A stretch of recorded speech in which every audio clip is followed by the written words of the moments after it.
When a season ends earlier than expected, the silence that follows often says more than any press conference. In the case of the Philadelphia Eagles, that silence didn't last long. Just hours after their playoff elimination, one question began echoing loudly inside and outside the organization: what's going to change now? Because falling in the wild card round at home after finishing the season as the number 3 seed in the NFC is not something that goes unnoticed.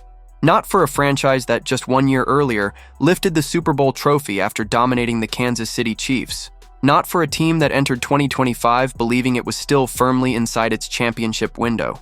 The early exit against the San Francisco 49ers wasn't just a loss. It was a reality check. A harsh reminder that past success guarantees nothing in the NFL, especially when the same issues begin to resurface under different circumstances. The Eagles did everything that looked right on paper. They finished the season 11-6. They captured another division title. They earned the right to host a playoff game.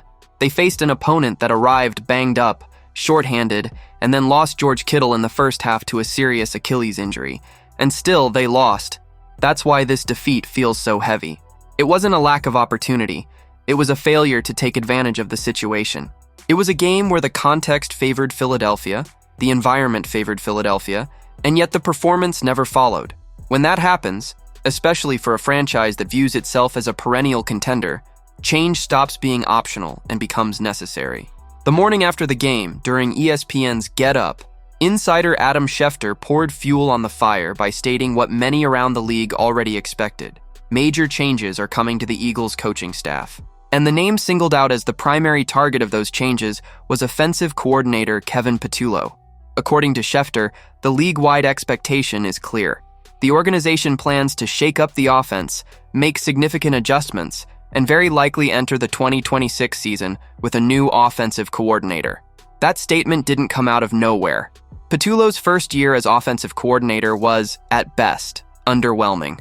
The Eagles finished 24th in total offense, 23rd in passing yards, middle of the pack in rushing, and just 19th in scoring. For a roster that is expensive, experienced, and openly built to compete for championships, those numbers are difficult to defend, especially in the playoffs. The loss to the 49ers laid bare everything that had been debated throughout the season. An offense that was too conservative, a lack of aggression in critical moments, an inability to adjust the game plan when the initial approach failed, and a persistent feeling that the team was playing not to lose rather than playing to win. In the aftermath, Nick Sirianni was asked directly about Patullo's future. His response was careful, almost scripted. He said every member of the coaching staff would be evaluated in the coming weeks and that it wasn't the time for definitive decisions. That answer, despite its diplomatic tone, speaks volumes. When a head coach avoids publicly committing to someone in such a key role, especially after a loss like this, the message is clear. Nothing is guaranteed. At the same time, something interesting began to unfold. While fans were calling for immediate changes, several players publicly came to Kevin Patullo's defense. Devonta Smith said it would be unfair to place all the blame on the offensive coordinator, emphasizing that player execution played a major role in the offense's struggles. Jordan Mailata echoed that sentiment, pointing out issues along the offensive line and arguing that singling out Patullo oversimplifies a much larger problem. Jalen Hurts took a collective responsibility approach, saying it's difficult to isolate one individual in moments like this and that everyone needs to improve. Landon Dickerson followed the same line, reminding outsiders that they don't always understand the details of what happens inside the locker room. Those comments matter. They show that internally, Patullo hasn't completely lost the locker room. There is respect. There is support. There is an understanding that he wasn't the sole reason the offense collapsed. But player support doesn't always save a coordinator in the NFL. This league operates on results, perception, and direction.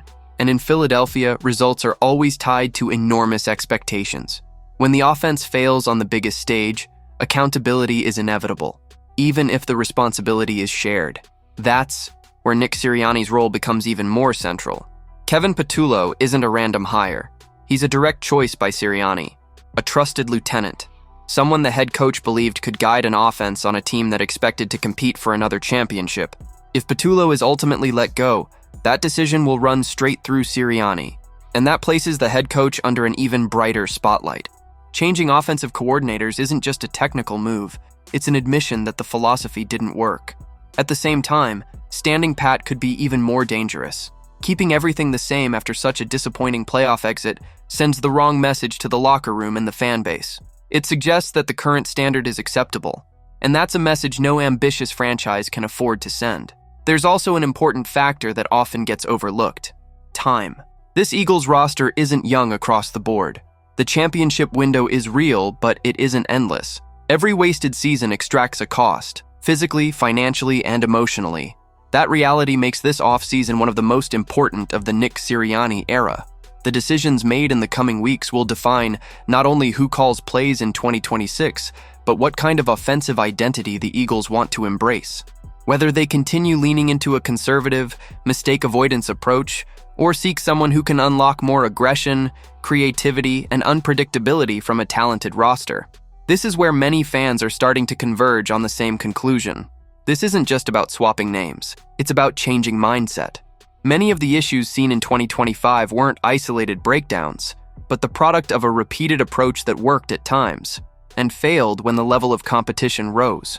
If Patullo's exit is confirmed, it will be viewed around the league as a survival move, a signal that the Eagles recognize the offense cannot remain stagnant, and it will also serve as a direct test of Sirianni's ability to adapt and evolve. The next few days will be revealing, not just for Kevin Patullo, but for Nick Sirianni and the entire organizational hierarchy. Because after a loss like this, the worst mistake possible is pretending nothing happened. The season is over. The questions remain. And this time, the answers cannot be delayed.